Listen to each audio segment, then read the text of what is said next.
Les actions visant à conserver et à gérer plus durablement les ressources naturelles progressent, mais restent insuffisantes pour enrayer les causes directes et indirectes de la dégradation de la nature. Il est aujourd'hui urgent d'inverser le déclin de la biodiversité et de préserver les écosystèmes.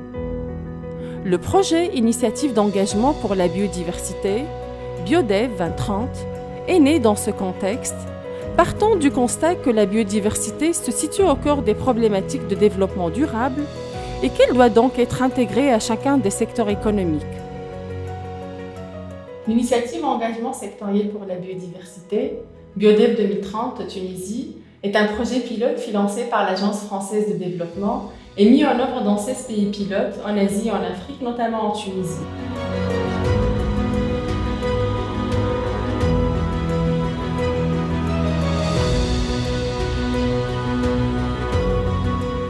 Je pense que l'approche est vraiment pertinente et intéressante. Malheureusement, c'est toujours l'économique qui prime.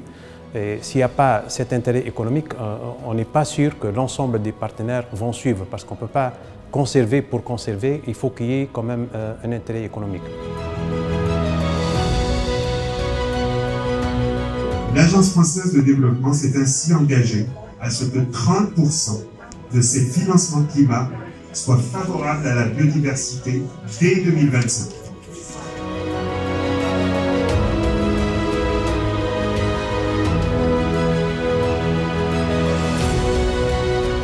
En Tunisie, le projet vise à accompagner le gouvernement tunisien en vue d'intégrer la biodiversité dans au moins 2 secteurs économiques afin de réduire les pressions sur la nature durant la prochaine décennie 2020 à travers des engagements sectoriels issus d'un dialogue multipartite impliquant tous les acteurs clés intervenant dans le domaine de la protection de la nature.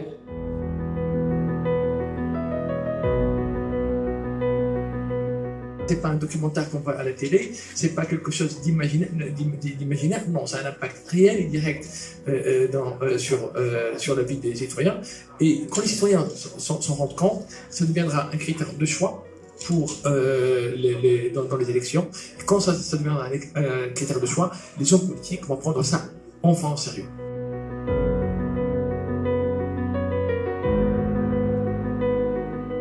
La réussite du projet dépend en grande partie de l'engagement et de la collaboration de tous les acteurs clés intervenant dans le domaine de la protection de la nature.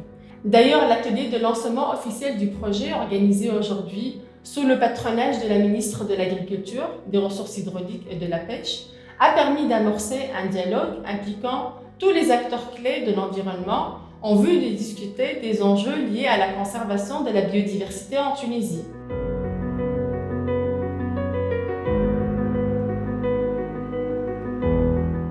Donc, une démarche en fait qui adhère les objectifs, les 17 objectifs donc, du développement durable, mais aussi qui préserve la biodiversité.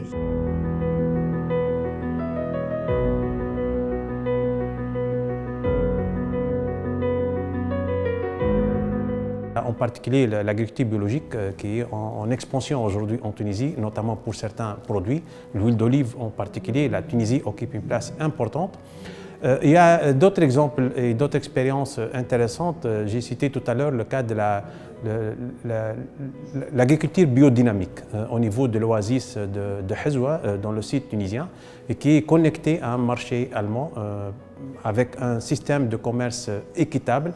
Donc c'est rémunérateur pour l'agriculteur qui se donne à ce type d'agriculture parce que ce n'est pas l'agriculture intensifiée, mais qui donne des produits de qualité et il y a un intérêt économique.